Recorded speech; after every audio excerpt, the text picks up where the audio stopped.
Oh, okay. Wait. I didn't even register. Because I said, yeah, Costa. What? Columbia. I don't know why it's The new. good thing it's not Costa.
Okay.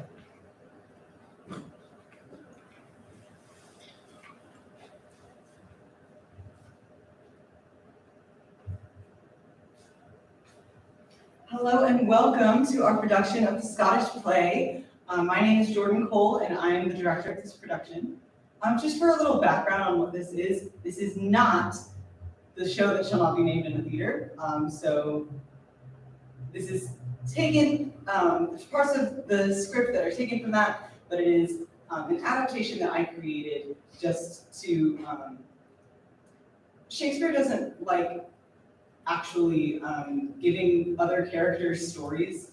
And so the intention of this show is to give every single character a storyline and importance, because everyone in this show and every character should be significant. So if you were to Google plot points from the show, you are not gonna find you'll find the original script, but it will not be in tandem with our show. And just for some interesting tidbits, if anyone is a Shakespeare fan, there are some scenes pulled from other Shakespeare shows, so you might recognize some from Hamlet, King Lear, and Much Ado About Nothing are featured in here. This show is produced by UGA Mechanicals, which is UGA's Shakespeare performance organization. So if you want to follow us and keep tabs on everything we're doing, all of our information is at linktree.com/UGA Mechanicals. I am so proud of these actors and this crew and the production that we've come together to put on. And so this has been such a pleasure to work with all of you, and I hope you enjoy the story that they're about to tell. So I proudly present to you the Scottish play.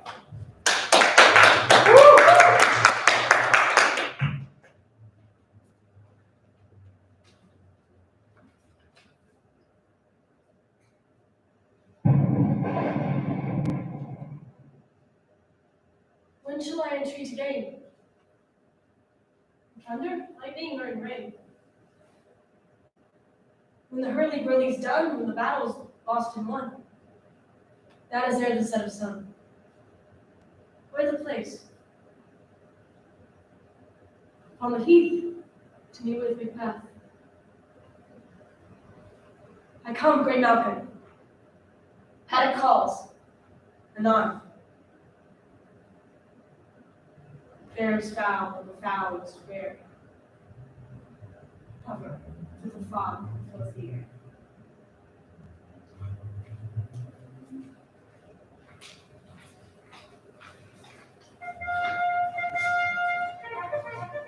Hail, brave kinsman.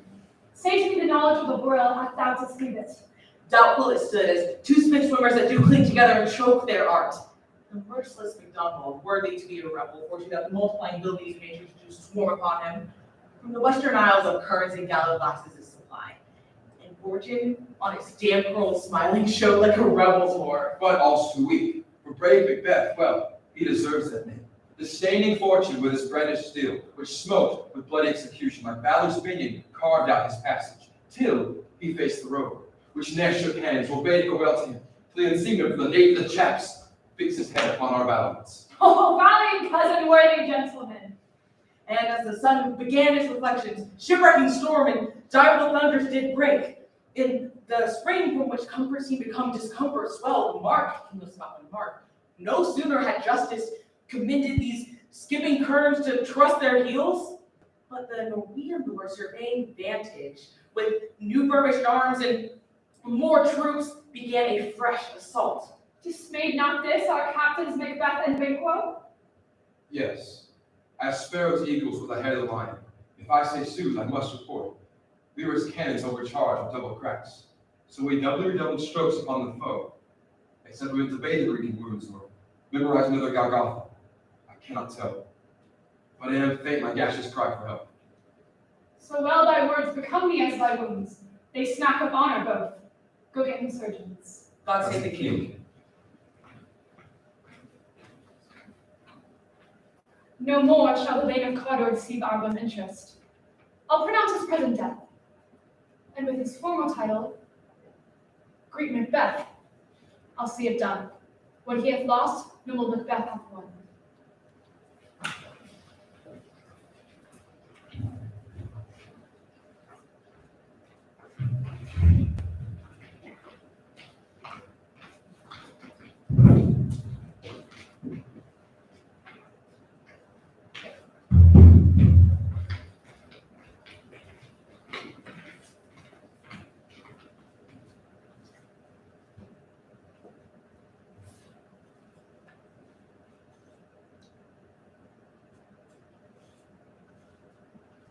I do love nothing in the world as well as you. Is that not strange?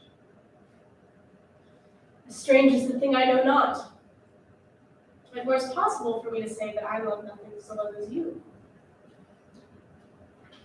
But believe me not, and yet I lie not. I confess nothing nor deny nothing. By my sword, thou lovest me. Do not swear, and eat it. I will swear by it that thou love me, and I will make him eat it that says I love you not. Will you not eat your word? With no sauce that made twice to it. Protest. Love you. Why? God forgive me. What offense, sweet lady? You sting me in a happy hour. I was about to protest I loved you. Do it with all my heart. I love you with so much of my heart that none is left to protest. Bid me be. Kill Duncan. What? Not for the right world.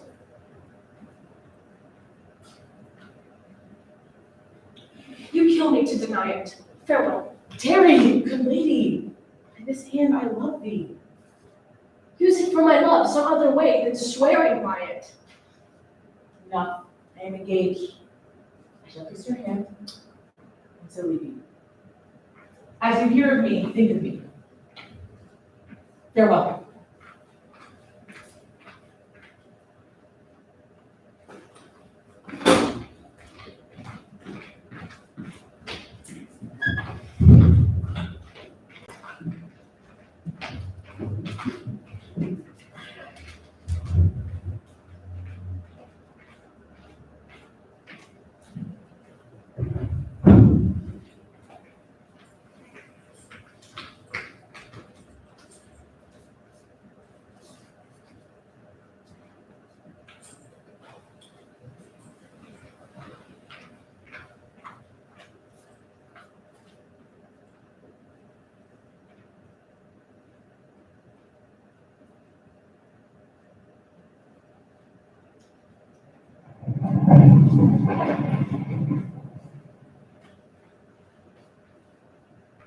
Look what I have.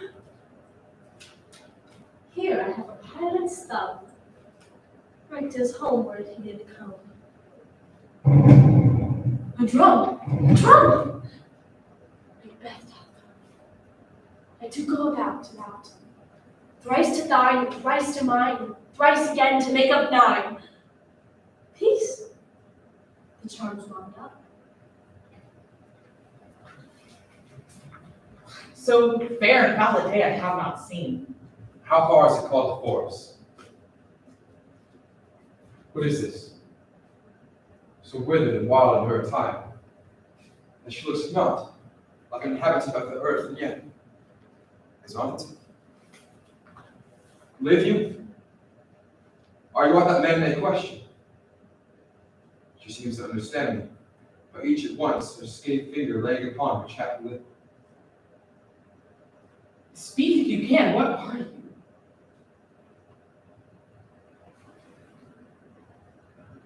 All hail, Macbeth. Hail to thee, Maid of Glamis. All hail, Macbeth. Hail to thee, Maid of Cawdor. All hail, Macbeth. Thou shalt be king hereafter. Good sir, why do you stand and seem to fear things that do sound so fair? I, the name of truth, are ye fantastical, but that indeed which outwardly ye show. A noble partner, you greet with present grace and great prediction of noble having and of royal hope. And he seems wrapped with all. But to me you speak none. If you can look into the seeds of time and say which rains will grow, which will not, speak then to me. Neither begs nor fears your favors will your hate. Hail, hail, hail! Lesser than Macbeth, yet greater. Not so happy, yet much happy. Thou shalt be king, so thou be none. So all hail, Macbeth and Banquo. Stay you in perfect speaker and tell me more. I know by my father said I am Thane of Glamis, but how of Cawdor? The Thane of Cawdor lives, a prosperous gentleman. And to be king stands so far out of the prospect of belief, no more than be Thane of Cawdor. Say from whence you owe this strange intelligence, or why on this blasted heath you have stopped our way with such prophetic greetings. Speak, I charge you.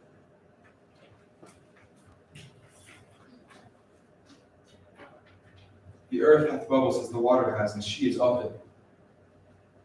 Whither is she vanished? Into the air. What seemed corporal melted like breath into the wind. But she had stayed. Such things here as we do speak about. Or have we eaten upon the insane root that drives things a prisoner? Your children shall be kings. You shall be king. Thane of Cawdor too, what did not so? The self-same tune and words. Who's here? I have happily received, Macbeth, news of thy success. I give thee my royal thanks, and an earnest of greater honor. I call thee Thane of Cawdor, in which addition hail, most worthy Thane, for it is thine. What? Can the devil speak true? Why do you dress me in borrowed robes? The Thane of Cawdor lives. The Thane lives yet, but under heavy judgment bears that life which he deserves to lose. Whether he was combined with those of Norway, or did help line the rebel with hidden help and vantage, or both did labor in his country's wreck, I know not. But treasons, capital, confessed and proved, have overthrown him. Thane of Glamis and now Cawdor? Grace is behind. Thank you for your pains. Do you not hope that your children will be kings, which those who gave me Cawdor promised no less to them? That entrusted home might yet enkindle you into the crown, besides the Thane of Cawdor. But 'tis strange, and oftentimes to win us to our use, the issuance of darkness tell us truths, win us with honest trifles, to betray us in deepest consequence. Noble kinsman, a word I pray you. Two truths are told as happy prologues to the swelling imperial theme. Thank you, gentlemen. Cannot be ill, cannot be good. If ill, why hath it given me earnest of success, commencing in a truth? I am Thane of Cawdor. If good, why do I yield to that suggestion that doth unfix my hair and make my seated heart knock at my ribs against the use of nature? I thought whose murder is yet but fantastical. Shakes so my very state of man that function is smothered in surmise, and nothing is but what is not. Look, how our partners wrapped. If chance will have me king, why chance may crown me without my stir. New horrors come upon them. Like our strange garments, speak not to their mold, but to the aid of use. Come what come may, time and the hour runs through the roughest day. Worthy Macbeth, we stay upon your legion. Forgive me, kind gentlemen, my brain was wrought of dull things forgotten. Kind gentlemen, your pains are registered where every day I turn the leaves to read them. Let us toward the castle. When time hath made it into a home, I should spend it in some specialist business. Very glad. To then enough. Come.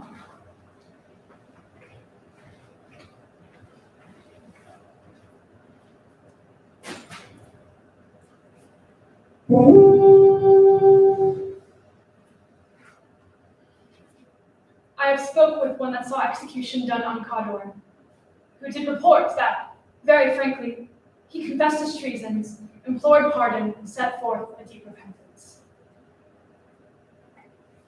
Nothing in his life became him like to believing it. He died as one that had been studied in his depth to throw away the deepest thing he owed, as to a careless trifle. There's no art to the construction of the mind's face. He was a gentleman on whom I built my absolute trust.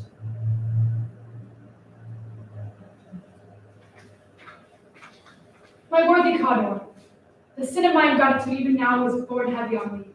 Thou art so before the swiftest finger of recompense is slow to overtake thee. All is left to say is all is due, then any can pay. The service and loyalty I owe in doing it pays itself. Welcome hither. I begin to plant thee in the labor to make thee full of pride. Noble Banquo, thou hast no less deserved, nor must be known no less to have done so. Let me enfold thee and hold thee close to my heart. There, if I grow, the harvest is your own. My plenteous joys, winds and in fullness, seek to hide themselves in drops of sorrow. Sons, thanes, kinsmen, and those who live in places nearest, know we will establish our state upon our son Macduff, who he named hereafter the Prince of Cumberland. This honor must not unaccompanied invest him only, but signs of nobleness, like stars, shall shine on all deservers, from hence to Inverness, and bind us closer to you. The rest is labor, which is not used for you. I will go and make joyous the hearing of my wife for your approach, so humbly take my leave. My worthy Cawdor,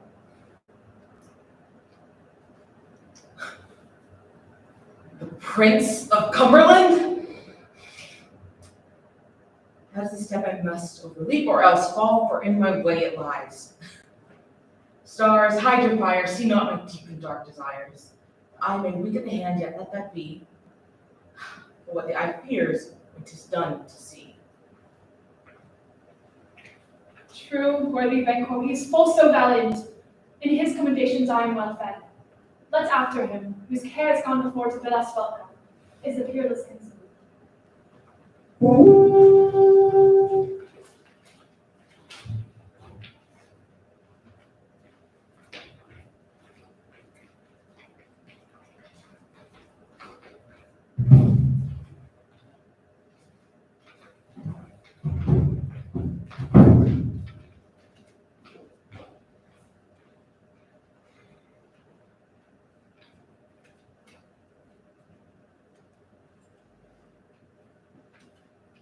She met me in the day of success, and I learned by the perfectest report she is more in them than mortal knowledge. When I burned a desire to question her further, she made herself air, into which she vanished. Whilst I stood wrapped in the wonder of it, came the king who all hailed me Thane of Cawdor, by which title before the weird sister saluted me, and referred me to the coming on of time, with hail king that shall be. This have I thought good to deliver thee, my dearest partner of greatness.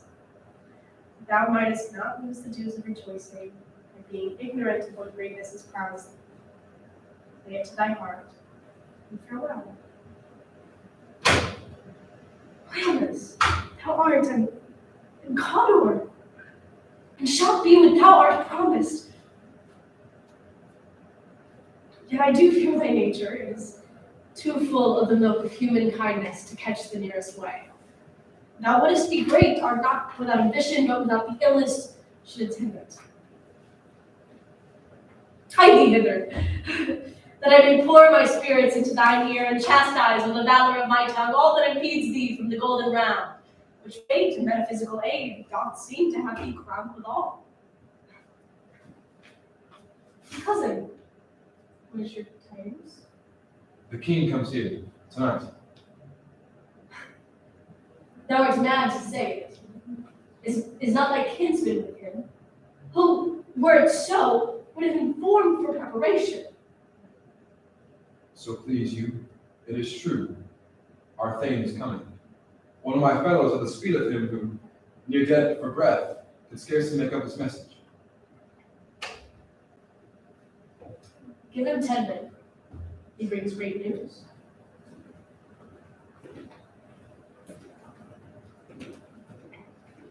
The raven himself is hoarse and croaks the fatal entrance of Duncan under my battlements. Come, you spirits that tend on mortal thoughts, and sex me here, and fill me up from the crown to the toe top full of direst cruelty. Make thick my blood, stop up the access and passage to remorse, and no compunctious visitings of nature shall shake my fell purpose, nor keep peace between the effect and it. Come to my chest. Take my heart for gall, you murdering ministers, wherever in your sightless substance you wait on nature's mischief. Come, thick night, and pall thee in the dewdest smoke of hell, that my keen knife see not the wound it makes, or the darkness peep through the blanket of the sky, to cry, hold, hold. Great Clarence, worthy Cawdor, greater than both by the all hail hereafter. Thy letters and words warning me from the ignorant present, I see the future now in this instant. Dearest father, what comes here tonight? And what goes hence? Tomorrow's purposes. Oh, never shall sun that morrow see. Your face, my name, is as a book where men may read strange matters. To begule the time, look like the time. Bear welcome in your eye, your hand, your tongue.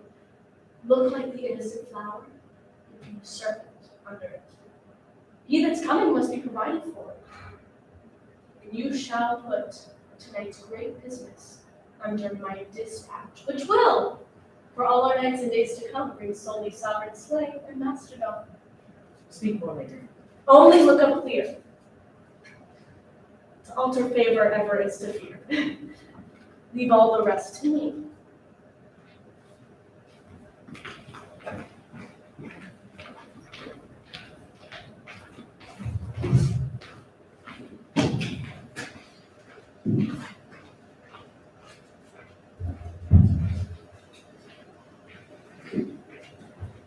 CC, our honored hostess. All our service in every point, twice done and done double. We're poor and single business to contend against those honors deep and broad wherewith your majesty loads our house. For those of old and the late dignities heaped up to them, we rest your hermits. Where's the Thane of Cawdor? We coursed him at the heels and had purpose to be his purveyor, but alas, he rides well. His great love, sharp as a spur, hath holp him to his home before us. Fair and noble hostess, we are your guests tonight. Your servants ever have theirs, themselves and what is theirs, and come to make audit in your highness's pleasure, still to return your own. Give me your hands. Conduct me to mine host. We love him highly and shall continue our great griefs towards him. By your leave, hostess.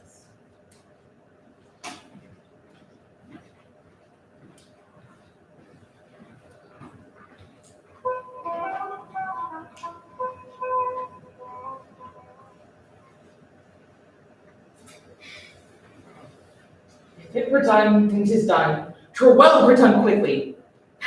If the assassination could trample out the consequence and catch with it his surceased success, that this blow may be the be-all and end-all here. But on this vanquish all the time, we jump the life to come. In these cases, we still have judgment here. For in teaching bloody instructions, they come and return themselves to their inventor. This even-handed justice commends the poisoned chalice to our own lips. He is here in double trust. One, that I am his kinsman and subject, strong both against the deed. Second, that I am his host, who should against his murderer shut the door, not bear the knife myself. And besides, this Duncan hath borne his faculties so meek, hath made himself so free and clear of office that his virtues will cry out like angels trumpet-tongued against the deep damnation of his taking off. And pity, like a naked newborn babe, striding the blast, or heaven's cherubim horsed on the couriers of the wind, shall blow the horrible deed into every eye, till tears drown out the wind itself. I have no spur to prick the side of my intent, only bolting ambition, which overleaps itself and falls on the other.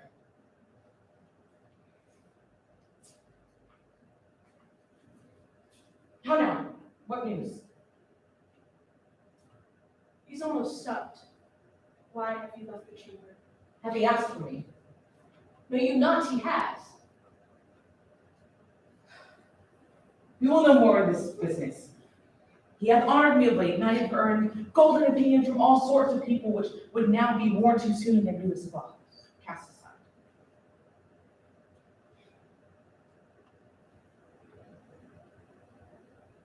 Was the hope drunk when you dressed yourself? Hath it slept since? And wakes it now to look so green and pale at what it did so freely? From this time, such I account thy love. Art thou afeard to be the same in thine own act and valor as thou art and desire? Wouldst thou have that which thou esteemest in the ornament of life, live a coward in thine own esteem, letting I dare not, wait upon I would, like the poor cat in the attic? Pretty peace, I dare do all that make a man. Who dare does more is none. What peace was it then that made you break this enterprise to me? When you durst do it, then you were a man. To be more than what you were, you would be so much more of a man.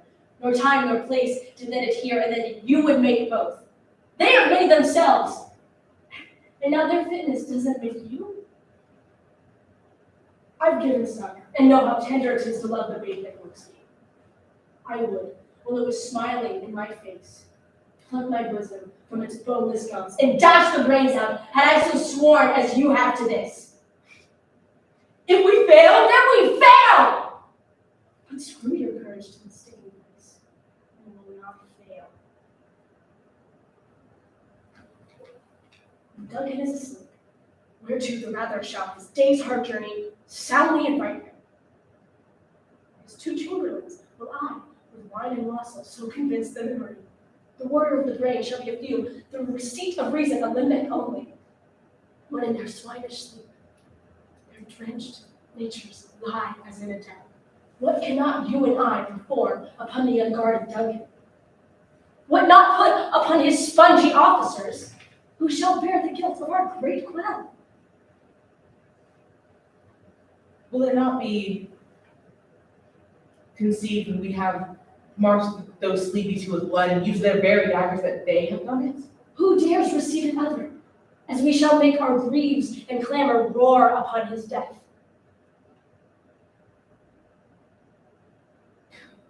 I am settled, and bid upstraight every corporation against this terrible deed.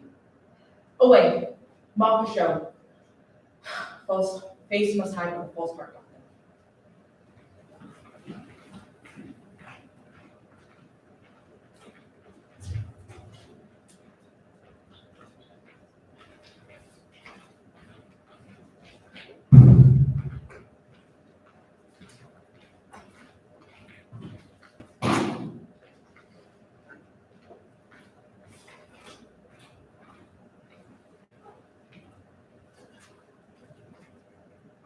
Heavy summons lies like lead upon me, and yet I would not sleep. Merciful powers, restrain in me the cursed thoughts that gives nature way to and repose. Who's there? Friend, What, sir? Not yet at rest. The king's in bed. He hath been an unusual pleasure, and sent forth great largesse to your offices. This done, he greets your wife withal, by the name of the most kind hostess, and sure of measureless content. our will became a servant to defect when Elsh's freedom brought. All's well. I dreamt last night of the weird woman. To you she had shown some truth.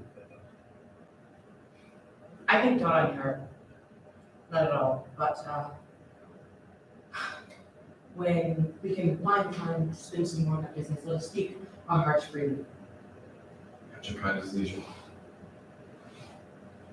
If you shall plead to my consent when 'tis, it shall make honor of you. So while there's none, continue to augment it and keep my bosom franchise and allegiance clear. I shall be counseled. To propose the one, Thanks, sir. Go back to you.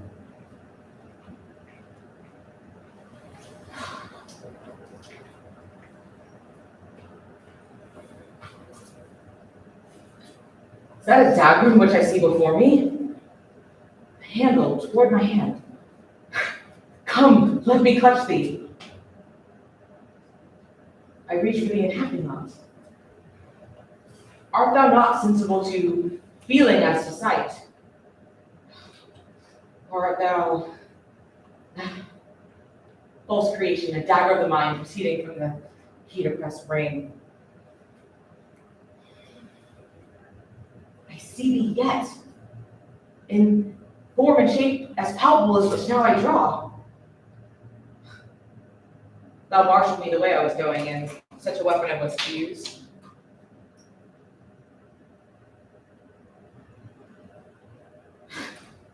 Mine eyes are made the fools of the senses, or else work them all. I see thee still, and now on thy blade and dudgeon gouts of blood, which was not as so before.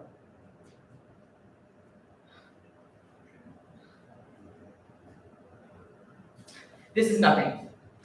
It is the bloody business which informs thus to my mind. Now over one half world, Wicked dreams abuse the curtain sleep. Witchcraft celebrates pale Hecate's offerings and withered murder. Alarmed by his centennial, the wolf, moving at a stealthy pace, almost like a ghost.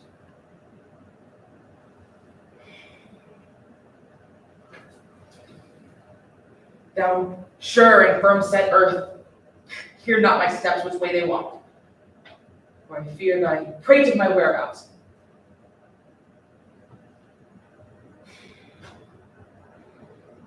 Let the time be hidden from this horrible deed. Whilst I threat, he lives. Words to the heat of deep cold breath gives.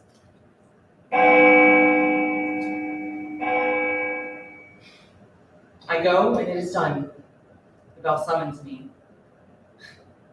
Hear it not, Duncan, for it is a bell that summons thee to heaven or to hell.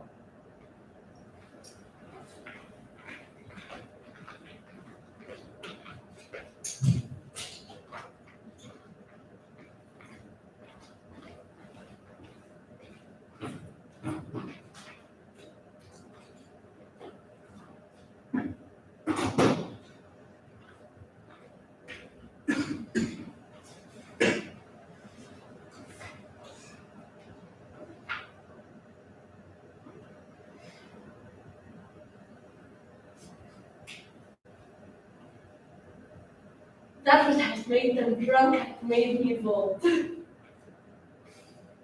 That which hath quenched their thirst hath given me fire. Hark, peace. What's the owl of the street?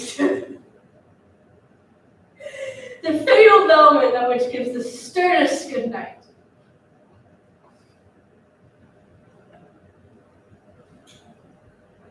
Doors are open. He's about it. The subdued grooves do mock and charge with snores. Drugs are posits. Death and nature do contend them whether they live or die.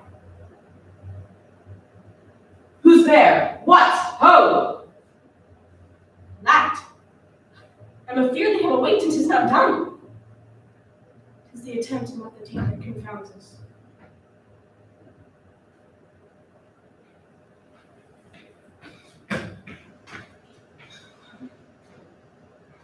I have done the deed. Dost thou not hear a noise? I heard the owl scream and the crickets cry. Did you not just speak? When? Now. As I descended. I? This is a sorry sight. Foolish thought to say a sorry sight. There was one that did laugh and sleep, and the other cried murder. That they did wake each other. I stood there and heard them. But they said their prayers and dressed themselves again to sleep. One did say, God bless us, and amen the other, when they saw these hangman's hands. Listening in their fear, they could not say amen, they said, God bless us.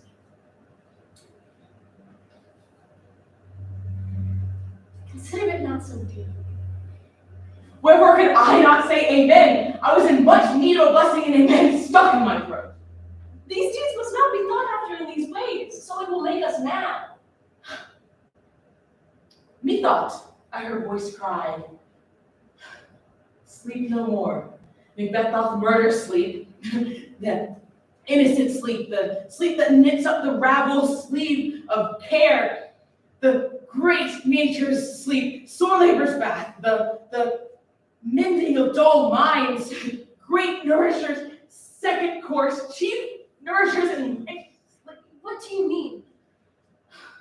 And then I heard a voice cry,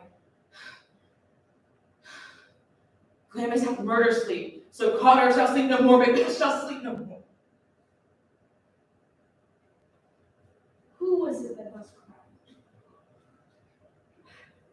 My worthy babe, you do unbend your noble strength to think so brain sickly things. Go, get some water, wash your hands from this filthy witness. Why did you bring the daggers from the place? They must lie there. Go, carry them, and smear the sleepy rooms with blood. I'll go not. I dare not think upon what I have done. I will not go again. Infirm of purpose. Give me the daggers.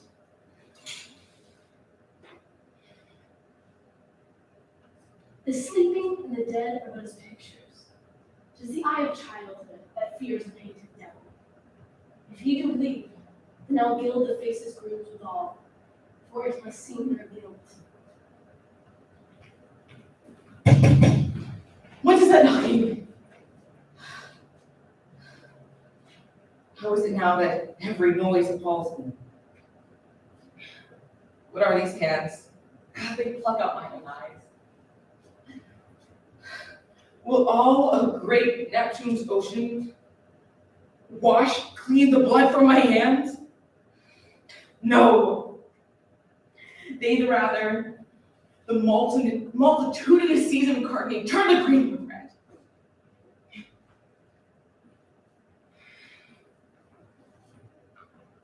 My hands are of your color, but I shame to wear hearts so white. I hear knocking from the south retreat. Retire we to our chamber. Go, put on your nightgown. How easy is it then? Your constancy hath left you unattended. We're knocking. Go, put on your nightgown. Lest occasion call us and show us to be watchers. Be not lost so poorly in your thoughts. To know my deeds were worse to know myself. Wait, Duncan, with thy knocking on, what thou couldst!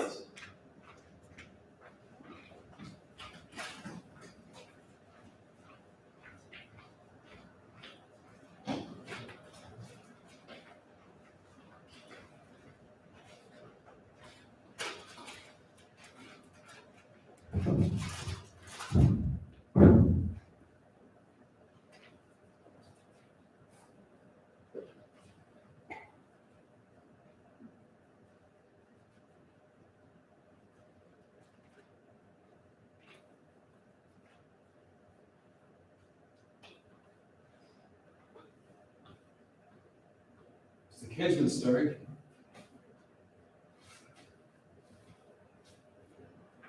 The knocking has awakened him. Here he comes. Tomorrow, noble sir. Tomorrow. Is the king stirring? Worthy then? Not yet. He did command me to call timely on him. I have almost slipped the hour. I'll show you to his door. I know this is a joyful trouble to you, but yet 'tis one. The labor we embark in because it's name. Come. Here's the door. I'll make so bold to call, for 'tis my limited service.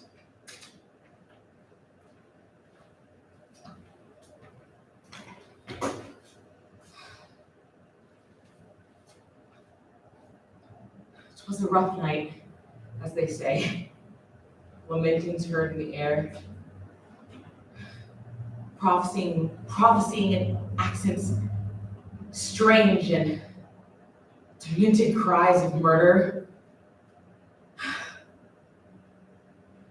And what is all this new hatch to the woeful time? The obscure bird clamored the livelong night. Some say the earth was feverous and did shake. It was an awful night. I cannot parallel a fellow to it. Oh, horror! Horror! Tongue nor heart cannot conceive nor name thee. What do you mean? Confusion now hath made his masterpiece. Though sacrilegious murder hath broke over the Lord's anointed temple and stole forth the life of the building. What do you say the light? Me, you, his majesty. Approach the chamber and destroy your sight with a new Gober, but do not bid me speak. See, and then speak yourself. Awake! Awake! Ring the alarm bell! Murder and treason, awake! Shake off this downy sleep, and death's caliphate, look on death itself. Up, and look on the great duke's image. At from your graves, rise up and walk like sprites to countenance this horror. Ring the bell!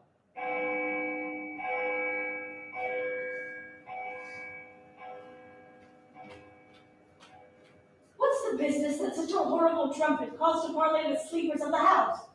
Speak, speak.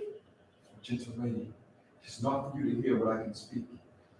The repetition in a woman's ear would murder as a fed. Our real master has been murdered. Whoa! Alas, and what, in our house? Too cruel anywhere.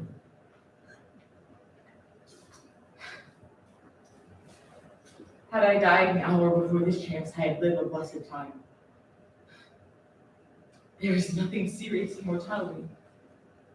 All is but toys. Renown and graces. The wine of life is drawn, and all that's left is the mere leaves for the mold to brag on. What is amiss? You are the spring that had the fountain of your life's blood. Stopped. The whole thing is stopped. Your royal father's been murdered.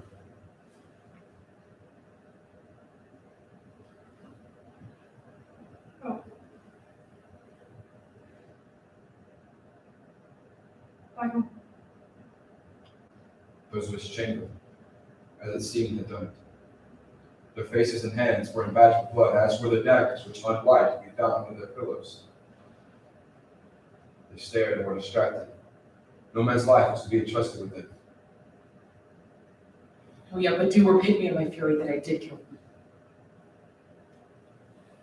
Wherefore did you so? Who can be wise, amazed, temperate and furious, loyal and neutral in a moment? No man. The expedition marked by the love outran the pause of reason. Here lay Duncan, his silver skin breached with golden blood. And his gashed stabs look like the breach of nature, for they do brilliant wasteful entrance. And the sleepy too, the murderers, steeped in the color of their deed, their daggers unmanfully breached with gore. Who could refrain with the heart to love and courage in that heart to make one's love known? What shall be spoken here? Where my fate, hidden in augur hole, may rush and seize me.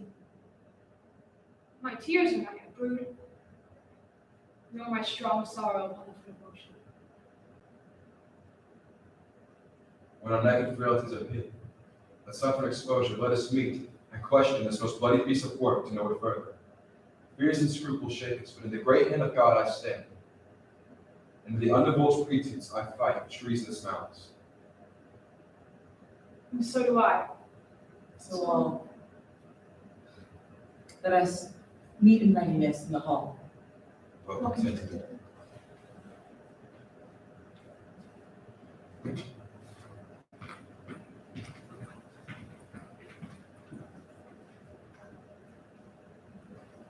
What shall I do?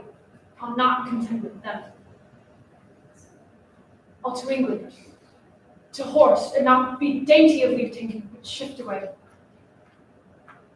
There's warrant in that theft which steals itself, when there's no mercy left.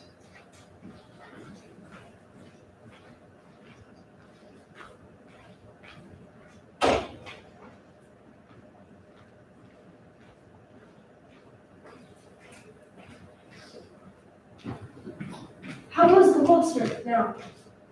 Why see you not? Is it young who did this more than bloody deed? There was the Macbeth had slain.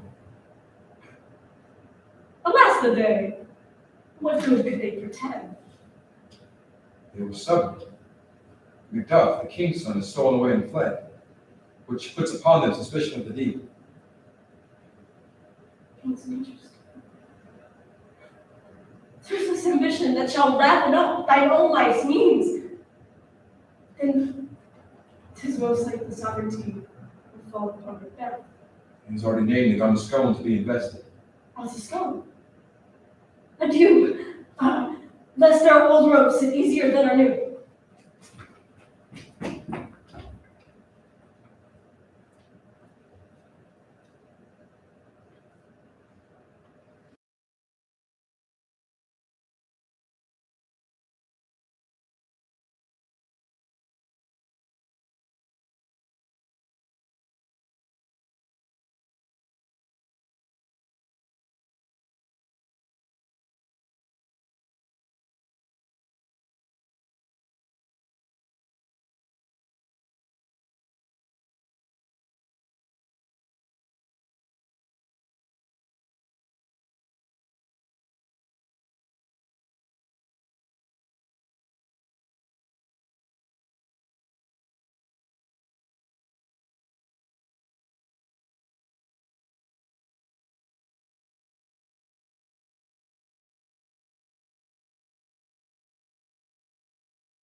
Thou hast it now.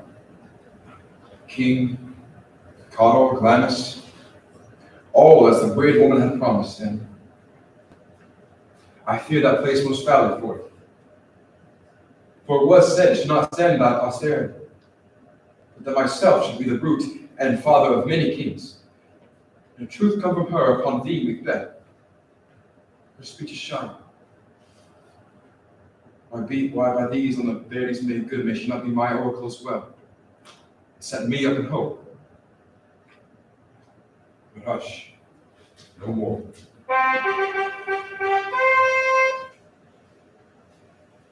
Here's the chief guest. Tonight we will host a solemn supper, and I will request your presence. Let your highness command upon me, to which my duties are most indissoluble tie forever need. Ride you this afternoon. Aye, my good lord. Is it far you ride? As far, my lord, as will fill the time to exist in supper. I must become a borrower of the night, for this dark hour or twain. Fail not our feast. My lord, I will not. We hear our bloody cousin, Macduff, is bestowed in England, not confessing to his cruel parricide, and filling his hearers with strange invention. But more of that tomorrow, when we have cause of state craving us nothing. I commend you to yours. Very well, my lord. My time is called upon me. Hie you the horse. Farewell.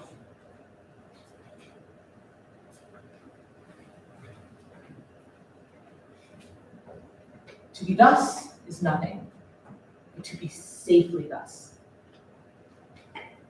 Our fears in Banquo stick deep. And in his royalty of nature lies what is to be feared. 'Tis much he dares. And in his mind he hath a wisdom that doth guide his valor to act in safety. There is none but his whose being I do fear. He chid the sister after she placed the name of king upon me, and bade her speak to him, and she, prophet-like, hailed him father to a line of kings. On my head she placed a fruitless crown, a barren scepter in my gripe. Thus to be rich from my lineal hands, no son of mine proceeding. If it is so, it is with Banquo's issue I have filled my mind.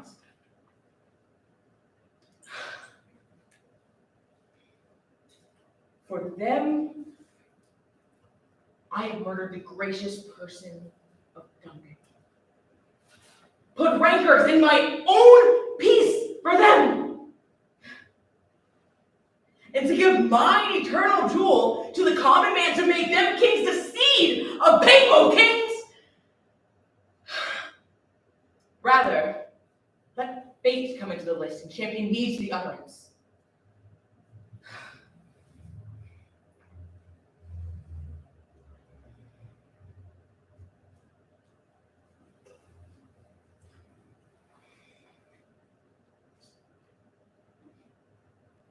Was it not yesterday that we spoke?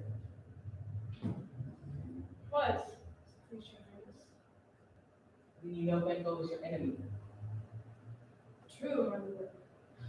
So he is mine. For that every minute of his life thrust against the very nature of my being. And though I could with bare-faced power sweep him from my sight, yet I must not. For there are friends of his and mine that who have loves I must not drop. Who would wail his fall, myself having struck down. Thence is why I make love to your assistance, that you may hide this deed from the common eye for such sundry weighty reasons. I will, my lord. For what you command me. Your spirit shines within you. I will make you the perfect spy of the time. The moment on it, work must be done tonight. And something from the palace. I always thought I required a clearness. Resolve yourself apart, and I'll come to you alone. I'm resolved, my lord. I'll call upon you straight.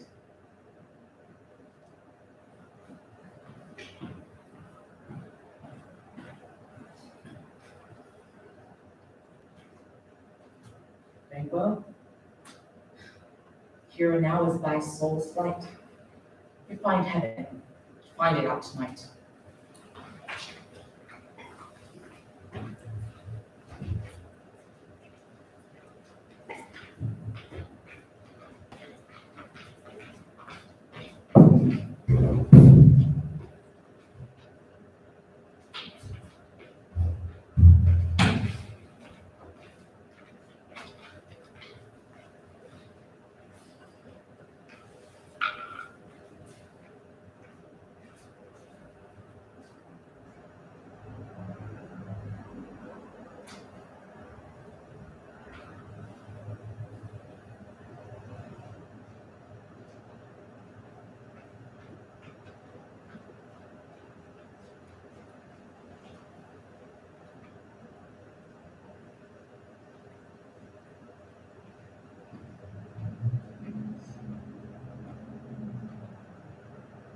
Not had, all spent.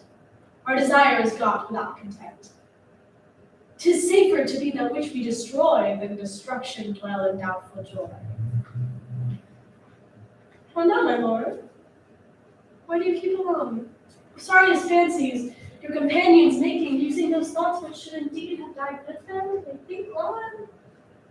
Things without all remedy should be without regard. What's done is done. We have scorched the snake, not killed it.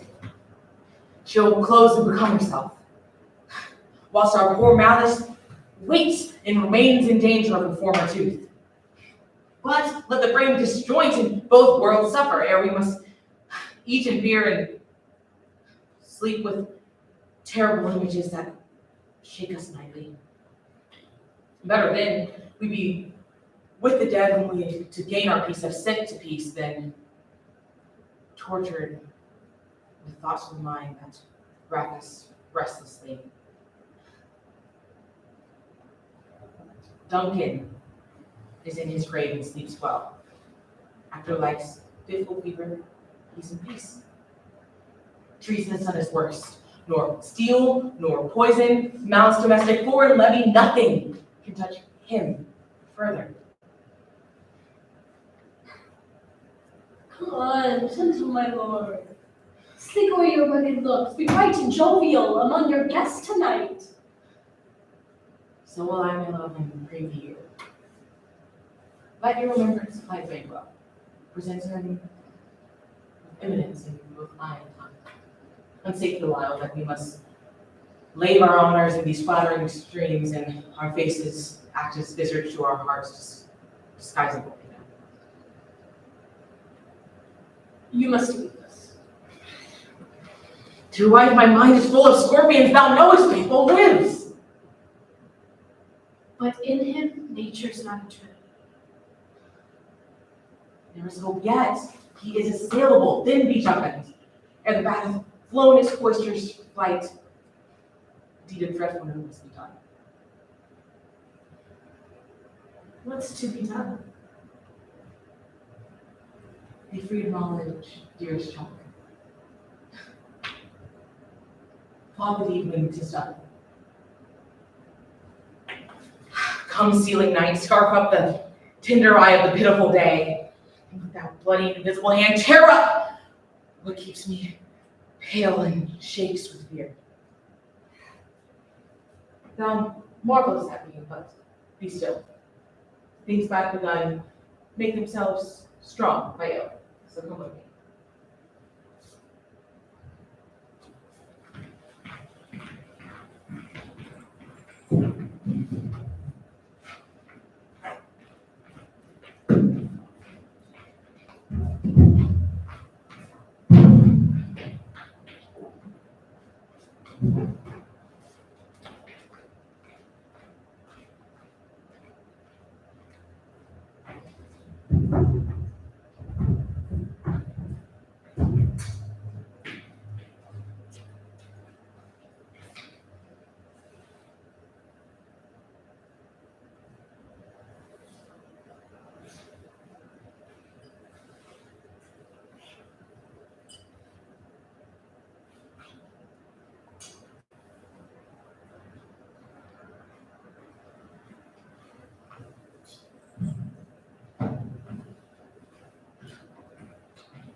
There's blood on my face.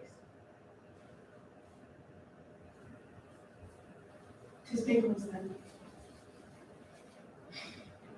Better be without than he within. See dispatch.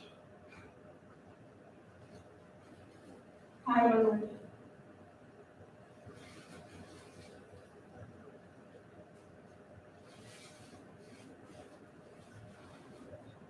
Well, thou art the best cutthroat of the time, but he's going to be the light for his children. Thou didst not be non-pride. Most royal, sir. His children are escaped. There comes my bit again. Else I've been perfect, whole as marble, stout as the rock. But now I'm bound in fears and doubts. But Banquo is safe. Aye, my lord. Safe in a ditch he lies, with 20 trenched gashes to his head, the least a death to nature. Thanks for that. There the snake lies. The worms that have escaped hath in them a nature that in time will venom breathe. But no truth for now. Get thee gone. I'll call upon you in the morning.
At first and last, the hearty welcome to all, and may good digestion wait upon appetite and health upon both.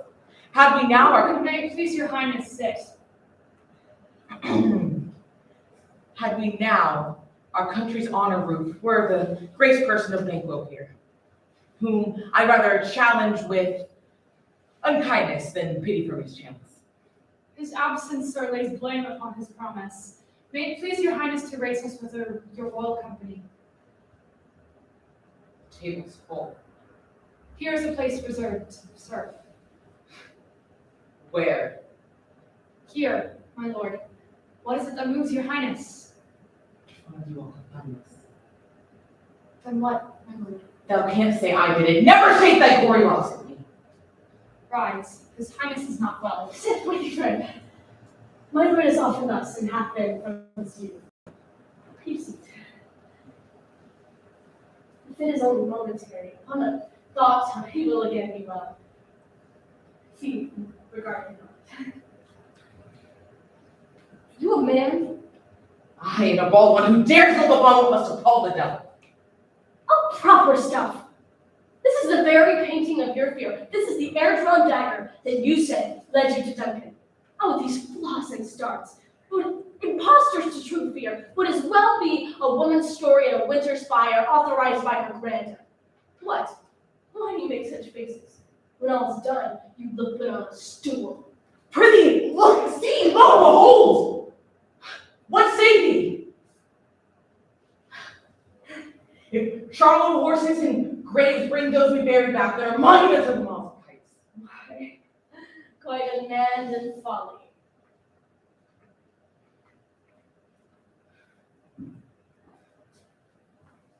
If I stand here, I saw him. Fie, for shame. My worthy lord, your noble friends do lack you. I do forget. Do not amuse with me, friends. I suffer from a strange infirmity that is nothing to those who know me, but all is well.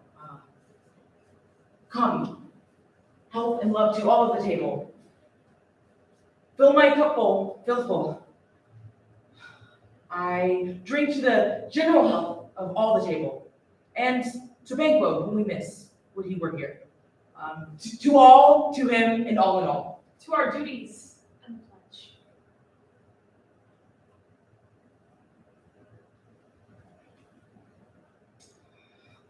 Avaunt and quit my sight! Let the earth hide thee!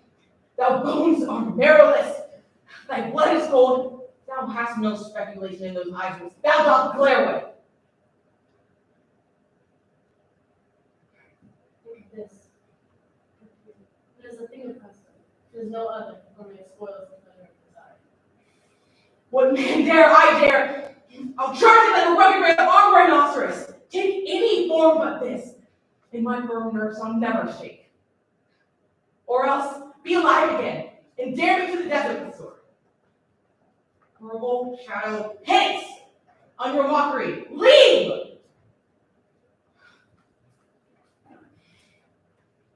Why so moving on?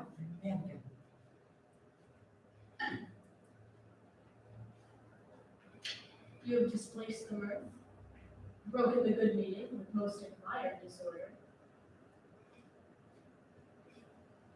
Can such things overtake us like the summer's cloud, without our special wonder?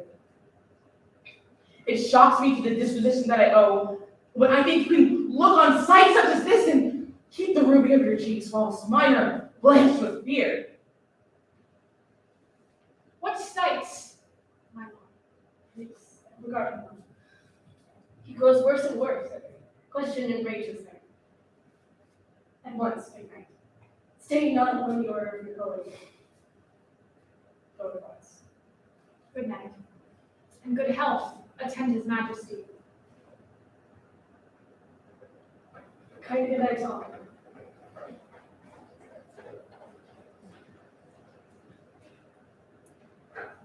It is blood, they say. Blood will have blood. Stones have been known to turn. Trees have been known to speak. What is the night? Almost at odds with morning, which is which. Tomorrow, and betimes I will speak again with that weird sister, for I beg to know what the worst means by the worst. I have strange thoughts in the head which go to hand. Not acted soon enough will be scanned.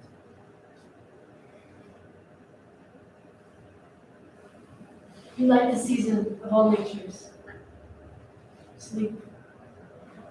Come, go to sleep. It's my strange and self-abuse. This is the initiate for your hard abuse. Be with me.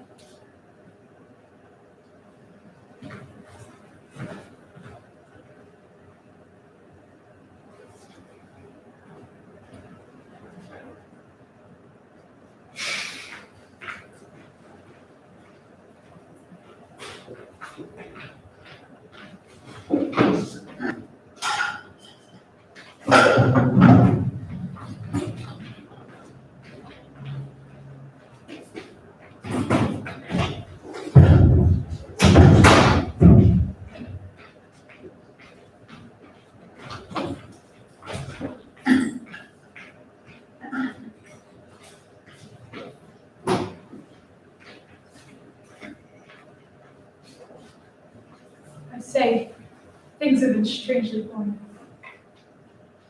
The gracious Duncan was pitied of Macbeth. Mary, he was dead. And the right valiant Banquo walked too late, and I must not walk too late, damned fact! How it did grieve Macbeth. Did he not straight in pious rage against the two delinquents tear? Was that not nobly done?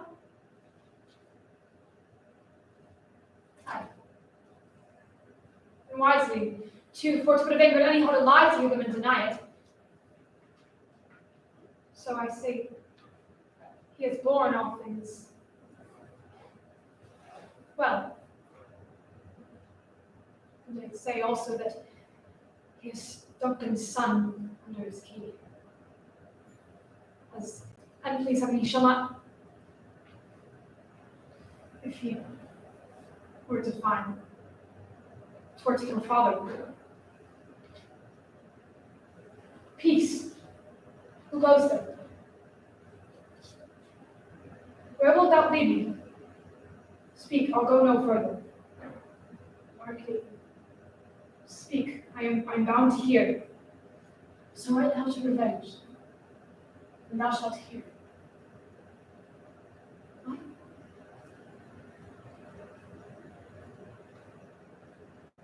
I am Banquo's spirit, doomed for a certain term to walk the night. List, oh list. Thou didst ever thy dear king and kinsman love. Oh God! Revenge on most foul and unnatural murders. Murders! Murders most foul, as the best as it is. But these were strange, foul, and unnatural. Haste me to know it, that I of swiftest meditation and thoughts of love may sweep to my revenge. I find the act. And duller shouldst thou be than that weed that roots itself in ease on the wharf. Wouldst not thou stir in this? But know, Macbeth, that is given out, that sleeping in his bed, his servant sadly. So that whole ear of Scotland, I by a forged process of my death, greatly abused. But know, thy noble kinsman, the servant that stinking of its life now wears his crown. Oh, my prophetic soul, Macbeth! Oh horrible, most horrible. But thou hast nature in thee, bear it not. Howsoever thou pursuest it, act not thy mind. May we again give to our tables meat and sleep to our nights. May we feed from our feast and banquets, slay knives, do faithful homage, and receive free honors, all which we pine for now. This report hath so exasperated the king. It prepares for some attempt of war. Some holy angel fly to the court of England, unfold this message ere he come. That swift blessing may return to the suffering country under a hand accursed. I'll send my prayers with you.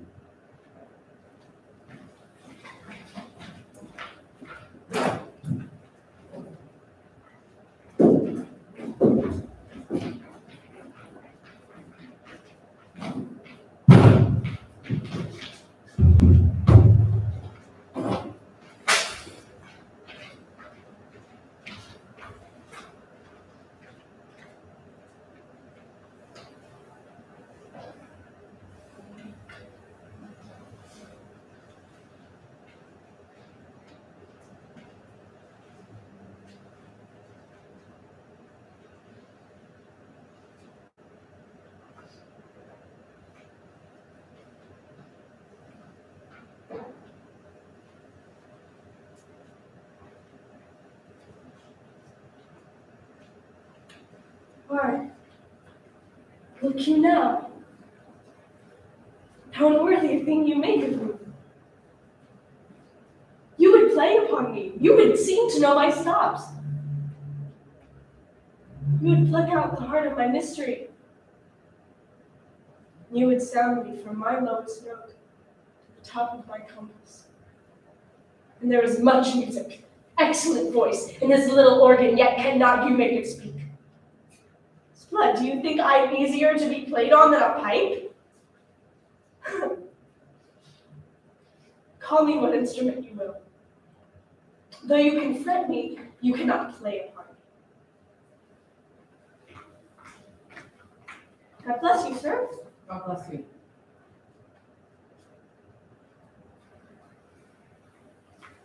Do you see yonder cloud that looks to be in the shape of a camel? It is much like a camel. Methinks it looks like a weasel. It is back like a weasel. Or like a whale. Very like a whale. He fools me to the top of my bed. Of the mind by.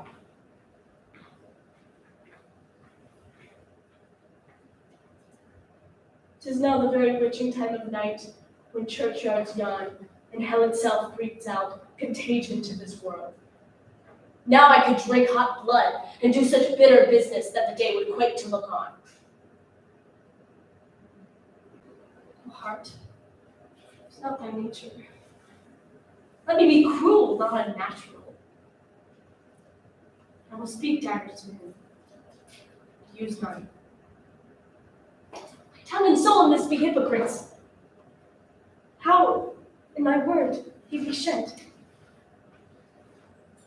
To give them seals, never my soul consent.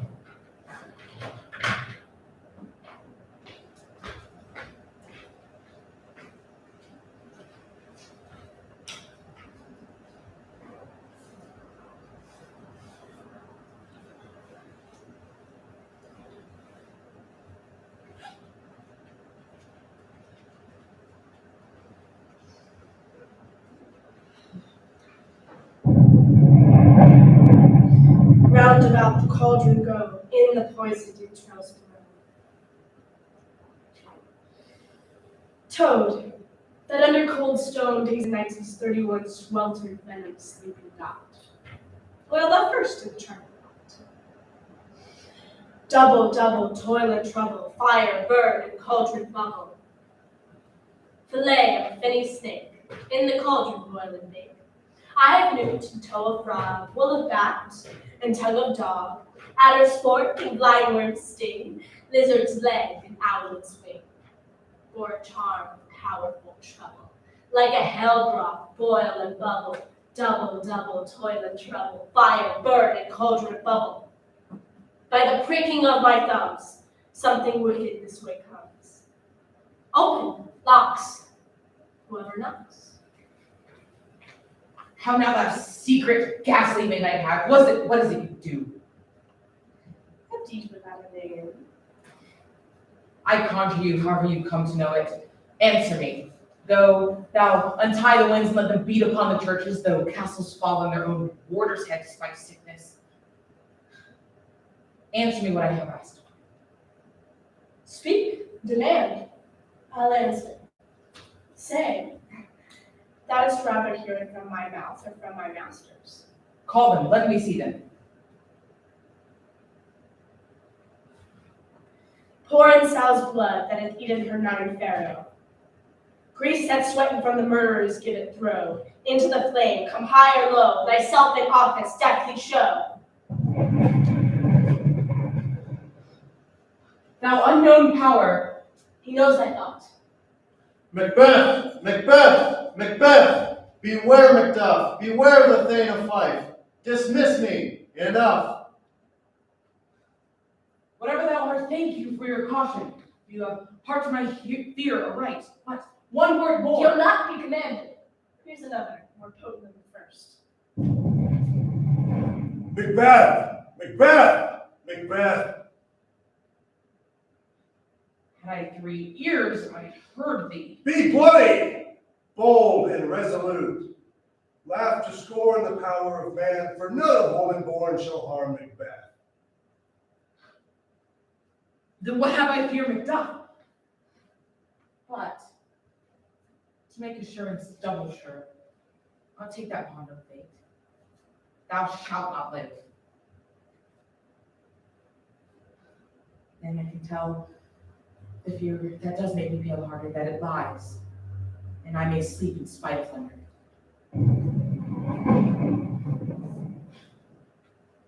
What is this? Appearing like the issue of a king, with the round top of sovereignty upon his baby brow? Listen, and speak not to it. Be lion-mettled, proud, and take no care, who chafes, who frets, or where conspirators are. Macbeth shall never vanquished be until great burning wood to high Dunsane hill shall come against him. Who can impress the forest? Who can make the tree unfit as earth King Bodeman's good. Rebellion's head never rise, so the wood of Burnham rise. I shall live the whole lease of life and all that is due in time and mortal custom. But there is one thing my heart throbs to know. Will the issue of Banquo ever reign in this kingdom? Seek to know no more. I will not be denied, else an eternal curse fall on me. Tell me what I want to know.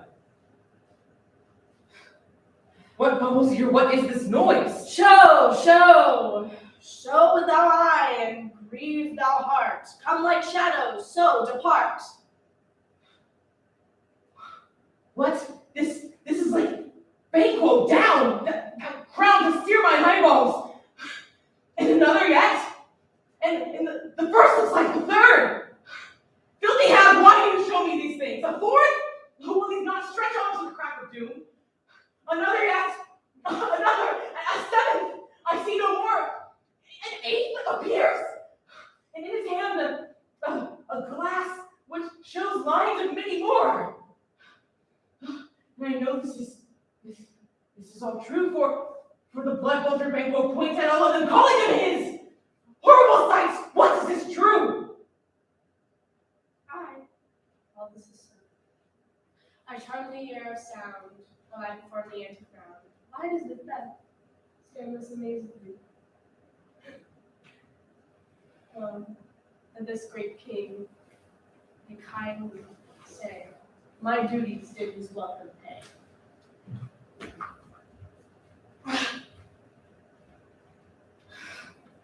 Gone again!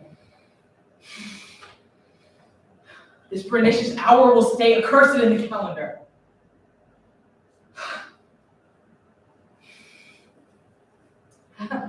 Time, thou hast anticipated my dread exploits. I know that things must now be thought and done. The firstlings of my heart will now be the firstlings of my hand. The castle of Macduff I will surprise. And give the edge of sword to all of those unfortunate souls that do take his life. But no boasting like a fool. This shall be done before my purpose cool. But no more sight!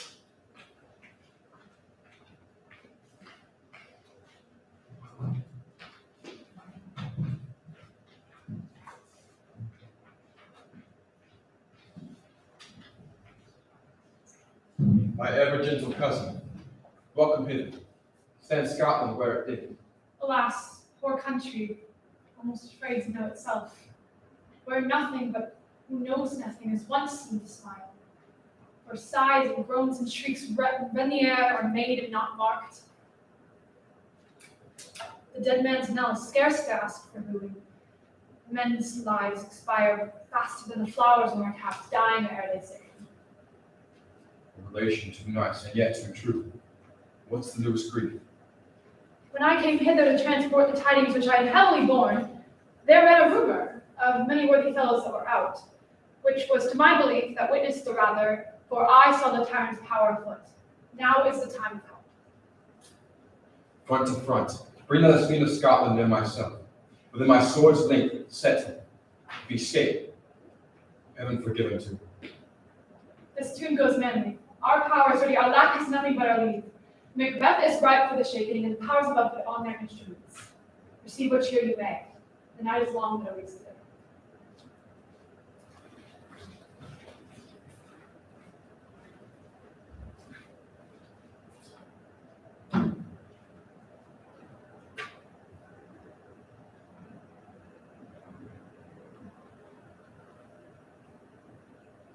Here's a spot. Out, stand spot, out. 1, 2. Quiet. It's time to do it. How is working?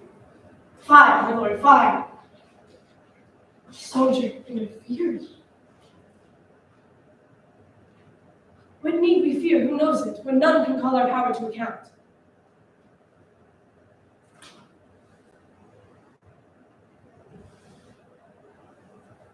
But will my hands never be clean? No more of that, my lord. No more. And here's the smell of the blood still. All of earth's perfumes will not sweeten this little hand. Oh, wash your hands. Put on your nightgown, but not so pale. To bed, to bed. I hear a knocking at you. I tell you yet again, Banquo is buried. He cannot come out on his grave. Come. Give me your hand. This death cannot be undone. To bed.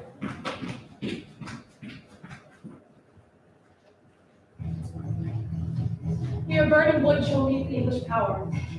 That way they are coming. What does this tyrant? The great Duncan he strongly fortifies. Some say he's mad, others that lesser hate him do call it valiant fury, but for certain he cannot buckle his distempered cause within the belt of rule. Now does he feel his secret murder sticking on his hands? Now minutely upbraid his faithful breach. Those he commands will only command, nothing in love. Now does he feel his title hang loose about him, like a giant's robe on a childlike thief. Well, march we on, to give obedience where 'tis truly owed. Meet we the medicine of the sickly veal, and with them pour we in our country's purge, each drop of us. So much as it needs. Stew the sovereign flower, or drown the weeds. Make we our march towards burn.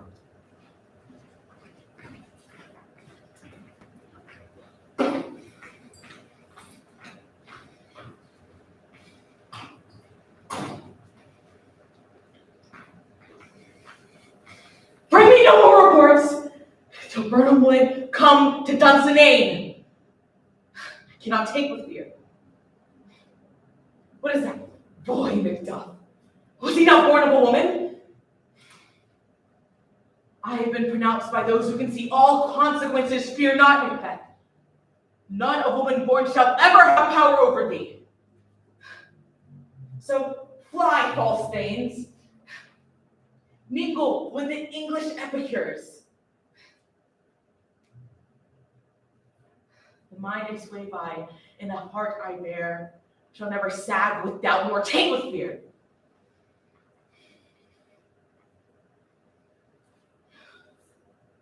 Where goest thou, goose look? There's 10,000 Geese, villain? soldiers, sir. What soldier's patch? Death of thy soul, thy linen cheeks are counselors to fear. What soldiers, wayface? The English force, so please you. Take thy face hence.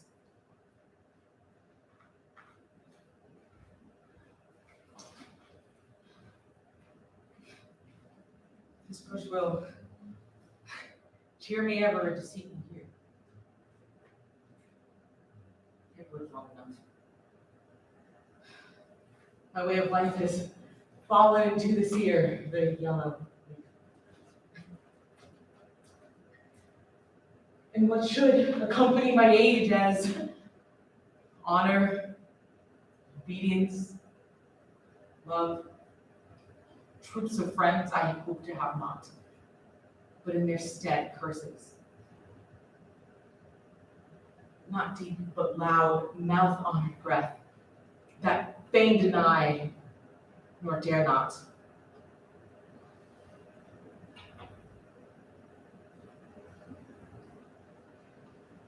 No!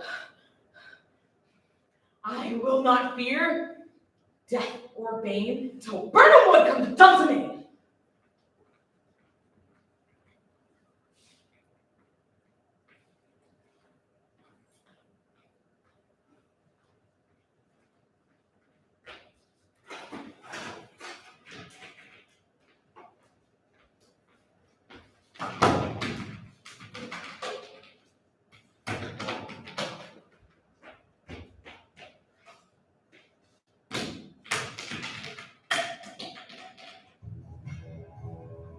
Cousin, I hope the days are near at hand that chambers will be safe.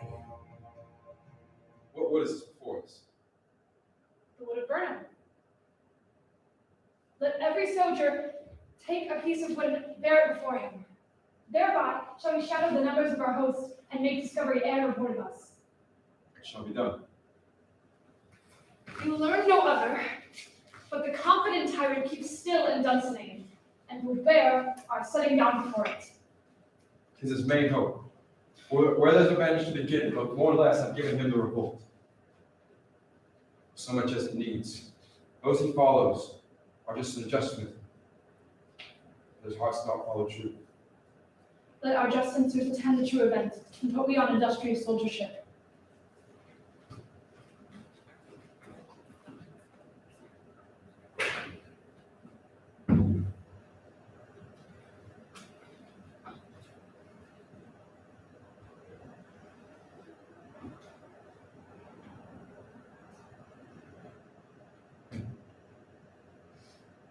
By day and night he wrongs me. Every hour he flashes the one gross crime or other that sets us all at odds. I'm not endured. His nights grow riotous, and himself upbraids us on every trifle. When he returns, I'll not be with him. Say I am dead. I'm a lone man, and still would manage those authorities that he hath given away. Now by my life old fools are babes again, and we must make with checks and flatteries. When they are seen abused, what comes of it? No way. I would breed from his occasions, and I shall. I'll write straight to the servants, to hold my very course.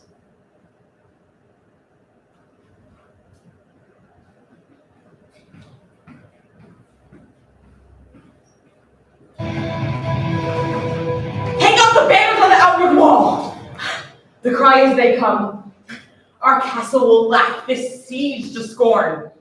Let them lie till famine and ague eat them up. Were they not forced with soldiers that should have been our own, we would have beat them dareful and beard to beard and beat them backward home.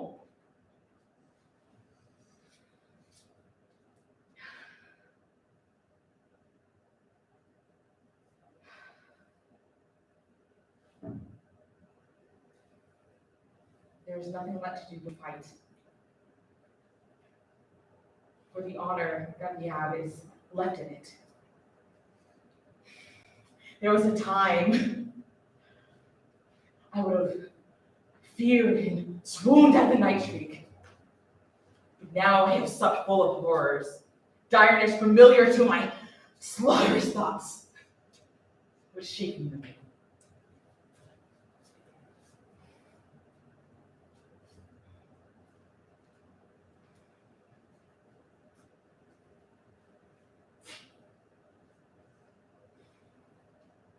Thou come to use thou tongue, say'st what thou must.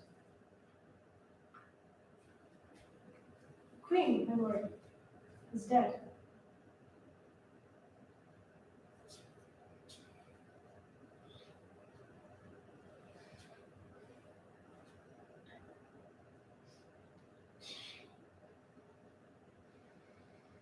She should have died hereafter. And there would have been time for a word such as this.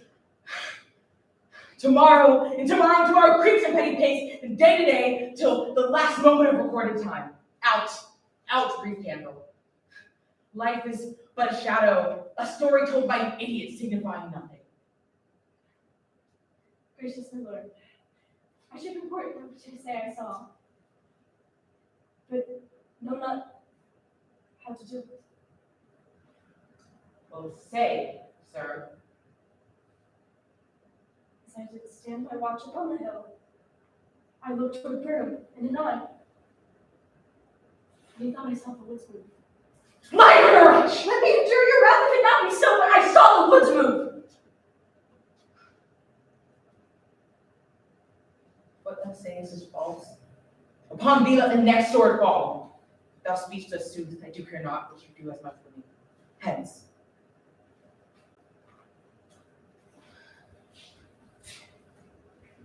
I pull in resolution and begin to doubt. But that witch told me. She pronounced, "Fear not, till Burnham Wood do come toward Dunsinane." And now a wood do come toward Dunsinane! If what he avouches is true, and does appear, there's no flying hence nor tarrying here. I begin to be weary of the sun, in which the state of the world were undone.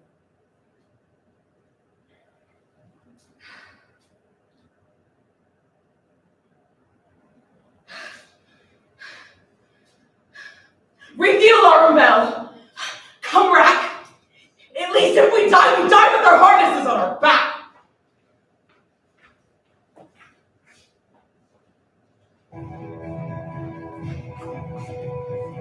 Now near enough. Your branches screech go down and show those like you are. You shall lead our first battle. I shall remain upon what else means to do according to our order. Make all the trumpets speak. Give them all breath. Those clamorous harbingers of blood and death.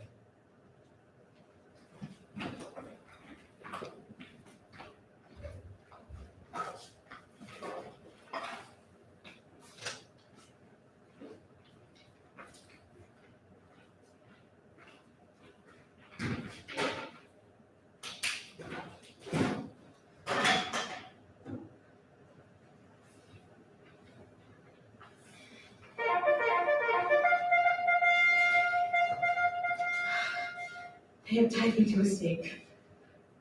I cannot fly. Bear like I must fight back this curse. While I see lives, the gashes do battle upon them.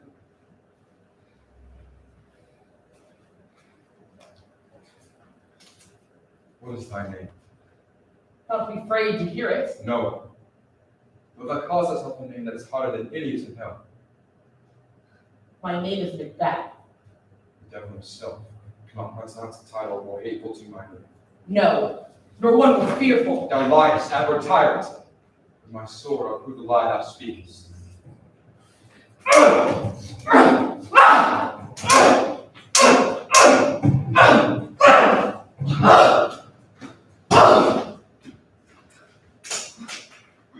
Thou wast born of a woman. Swords I smile at, weapons I laugh to scorn, brandished by those of woman born.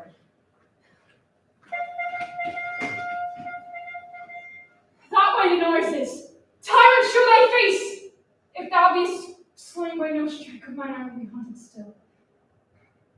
I cannot strike at wretched currents who are hired to bear their staves. Either thou, Macbeth, or my sword, with an unbattered edge I sheathe again undeeded. This There- way, my lord. The castle is gently rendered. The tyrants people on both sides do fight, and our noble thanes do bravely in the war. The day itself almost presses yours and little else to do. We met with those that strike beside us. Angels for the castle.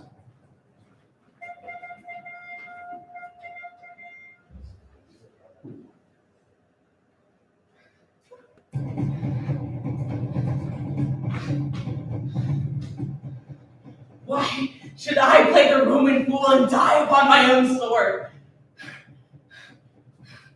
I stated it once and I state it again. As I see lives, the strikes do better upon them.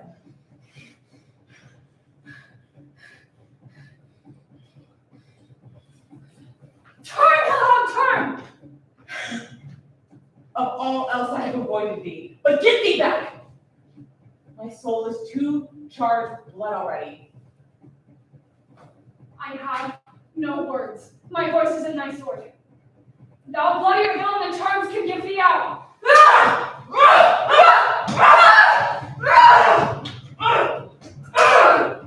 Thou losest labor. Thou make easier strike in chinchin air than make me bleed. I live a charmed life, which will not be taken upon one who is of a woman born. Despair thy charm, and let the angel that thou still so tell thee, Macduff was from his mother's room untimely ripped. Accursed is the tongue that tells me so. Cowed about a perfect man. And that fiendish witch that just pulls her in double speak and fills up our promises just to break our hopes. I will not fight. Then yield thee, coward. Make the show in the gaze of the time.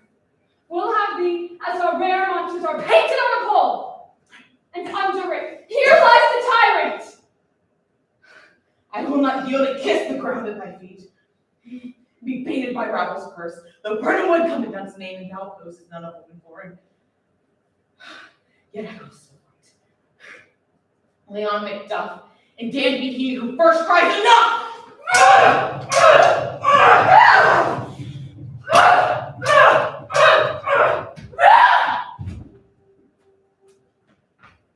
I would the friends we miss will safe arrive. So must go off, and yet by these I see. So much a day as this is cheaply bought. Macduff is missing.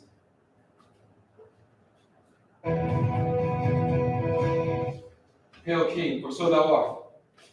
Here lies the usurper's head.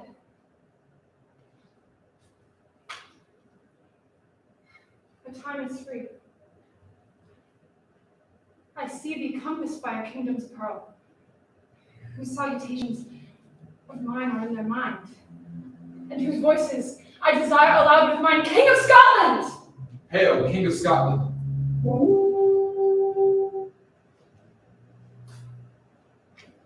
We shall not spend a large expense of time reckoning with our several loves, and making us even with you. Thanes and kinsmen, henceforth be known as earls, first in Scotland to have such an honor named. What's left to do but to bring home our exiled friends who fled the watchful snares of tyranny, and bring forth the cruel ministers of this dead butcher. That, and what needful else remains to do, that calls upon us by grace of grace, shall be performed in measure, time, and place. So thanks to all, and to all each one, whom we invite to see us crowned at Scun.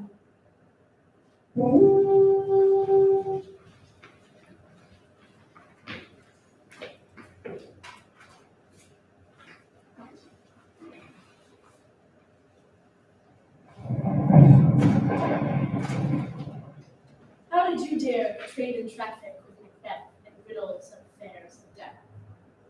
I, the mistress of these charms, the close contriver of all harms, felt the need to call my part into the glory of my art. Much worse, all that hath been done hath been but for a wayward son, spiteful and wrathful, who, as men do, loved for his own ends, and not for you. I'm for the air. This night I'll spend unto a dismal and fatal end. Great business must be wrought ere noon. Upon the corner of the moon, there hangs a vaporous drop profound. I'll catch it ere it come to ground, and that distilled by magic sleights shall raise such artificial sprites, as by the strength of their illusion shall draw men into their confusion. They shall spurn fate, scorn death, and bear their hopes of wisdom, grace, and fear. And as we all know, security is mortal's chiefest enemy. Hark! I'm called, my little spirit, see, sits on a foggy cloud and stays for me,